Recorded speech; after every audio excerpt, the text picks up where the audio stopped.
Саламатсыздар ма? Бүгінгі біздің өтетін тақырыбымыз ол уақытты санау жүйелері.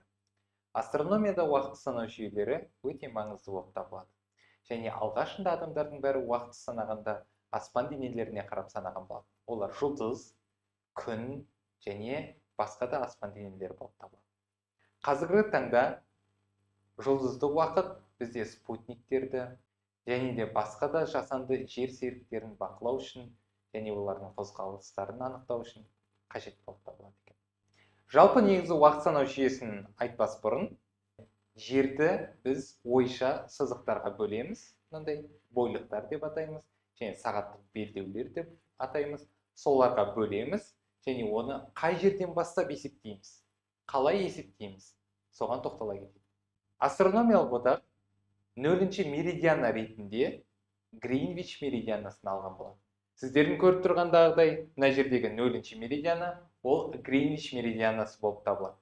Және Гринвич меридианасы жер шарын екі жартышарға бөледі, яғни ол шығыс меридианалар және ары қарай батыс меридианалар болып табылады.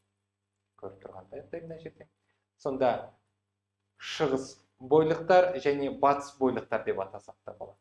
Сондай бойлықтарға бөледі екен.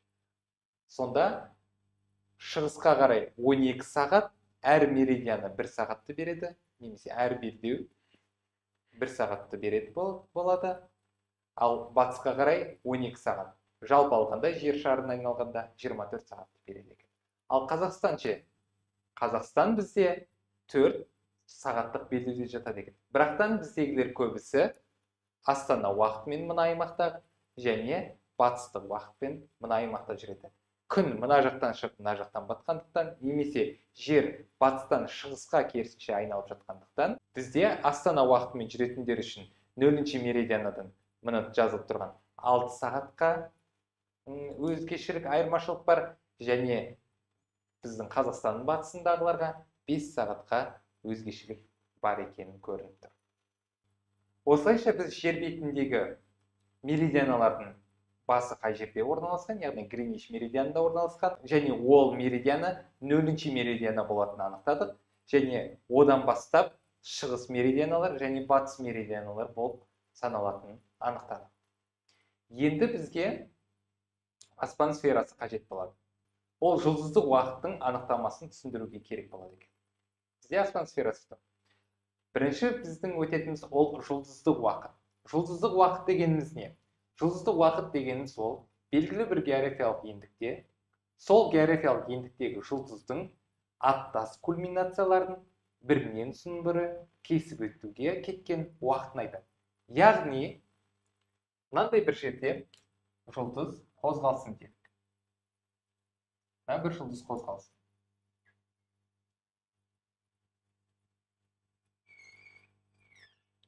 Оның жолы мынандай болады.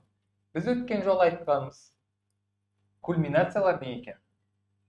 Мына бір жоғарғы кульминациясы бар болсын. Дәл осы кульминацияны бір рет айналып келуге кеткен уақыт, яғни бір рет кесіп өтеді, тағы бір рет айналады, сосын кейін екінші рет кесіп өтуге кеткен уақытты жұлдыздық уақыт деп атайды. Жұлдыздық уақытты біз S деп белгілейміз. Және ол альфа қосылған Т, яғни тік шарықтау мен сағаттық бұрыштың қосындысына тең болып келеді екен. Ал Гринвич меридианасында тұрып бақыланған жұлдыздың жұлдыздық уақыты ол бізде S0 болып есептелінеді екен. Бұл Гринвичте тұрған жұлдыздық уақыт болып табылады. Және кез келген басқа географиялық белдеуде тұрған адам үшін жұлдыздық уақыт ол мынаған тең болып табылады екен. Жұлдыздық уақыт ол Гринвичтегі жұлдыздық уақытқа сол адамның тұрған географиялық белдеуінің реттік саны қосылады екен. Бұл бізде географиялық белдеу бұрышпен есептелінеді, немесе сағатпен есептелінеді екен. Енді келесіде айтатынымыз, екі географиялық белдеуде тұрған адамдардың жұлдыздық уақыттарының айырмасы сол белдеулердің айырмасына тең екен. Яғни S1 азайтылған S2 өз кезегінде тең лямбда 1 азайтылған лямбда 2 болып табылады. Және кез келген адамның өзінің тұрған географиялық бойлығына байланысты өзі үшін жүретін уақыты болады. Яғни оны орташа жергіліктік уақыт деп атаймыз.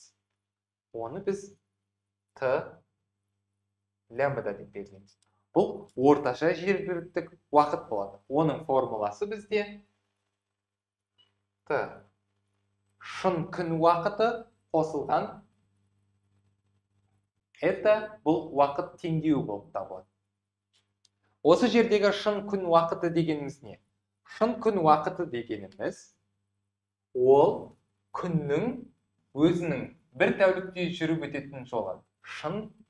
Шынымен-ақ күннің көрінісі, яғни аттас кульминациясын бірінен соң бірі кесіп өту. Яғни күн мына жерде орналасқан болса, бір рет кесіп өтті, және бір айналып кетіп, қайтып кесіп өтуіне кеткен уақытты айтады екенбіз. Ол шын күн уақыты екен. Шын күн уақыты көбіне бізде эклиптикамен жүреді. Яғни эклиптиканы біз білеміз, қыстың күні басқаша, жаздың күні басқаша болады екен.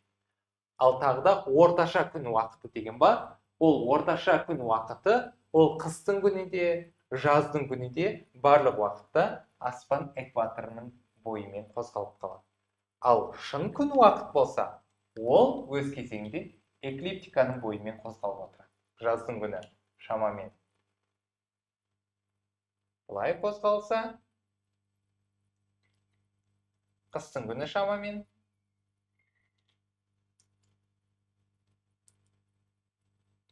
былай қозғалып қалады екен. Осы нүктелер арасында қозғалып тұрады екен. Шын күн уақыты. Ал шын күн уақытын өзін қалай анықтаймыз?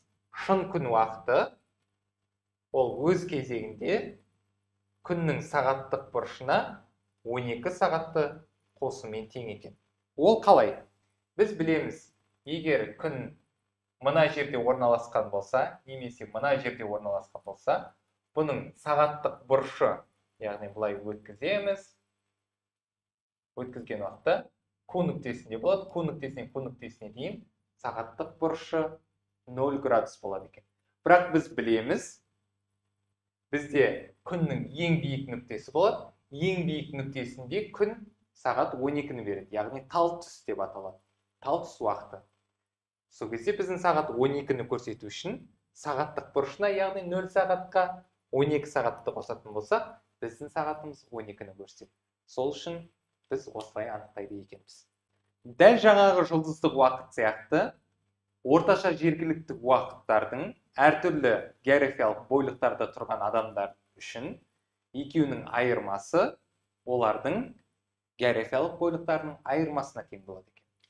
Яғни Т лямбда 1 азайтылған Т лямбда 2 ол өз кезегінде лямбда 1 азайтылған лямбда 2 болып табылады екен. Орташа жергілікті уақытты тағы былай анықтауға болады екен. Ол Т0 қосылған лямбда. Бұл жерде отқан Т0 деп отқанымыз ол бүкіл әлемдік уақыт болып табылады. Бүкіл әлемдік уақыт ол Гринвичте тұрған адам үшін есептелінеді. Яғни Гринвич меридианасы үшін есептелінеді. Гринвич меридианасы үшін есептелген уақытқа географиялық белдеуді қосатын болсақ, сол географиялық белдеуде тұрған адам үшін уақыт табылады екен.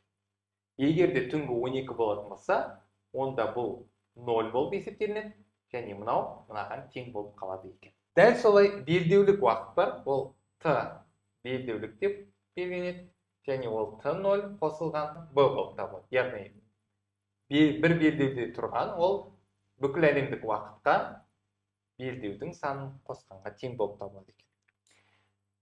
Және тағы бір қызықты жағдай ол декреттік уақыт болып табылады. Декреттік уақыт дегеніміз ол жергілікті әкімшіліктің қолдан енгізетін 1 сағат қосып, немесе 1 сағат шегеріп отыратын уақытты айтамыз. Ол не үшін қажет болады? Ол қыстың күндері күн өте кеш шыққандықтан, кәдімгі сағат, жазғы уақыттағы сағат 8 мысалы, ол кезде тым кеш боладағы сағатты қолдан 1 сағатқа қосып қояды. Яғни күн 1 сағат ерте шығатын сияқты болып көрінеді. Солайша уақыт, жұмыс уақытын бәрін 1 сағатқа қозғалтып отырады. Кейін көктем келе, оны қайтадан артқа қарай 1 сағатқа шегеріп отырады. Осындай уақытпен Қазақстан алдындары жүреді. Қазіргі таңда Қазақстан ондай декреттік уақытқа ауыспайды. Декреттік уақыт ол декреттік деп белгіленеді, және ол белдеулік уақытқа 1 сағатты қосқанға тең болады. Немесе декреттік уақыт ол мына жерде біз білеміз. Бүкіл әлемдік уақытқа белдеуді қосып, және 1 сағатты қосқанға тең болады екен. Осымен біздің сабағымыз аяқталды. Сау болыңыздар.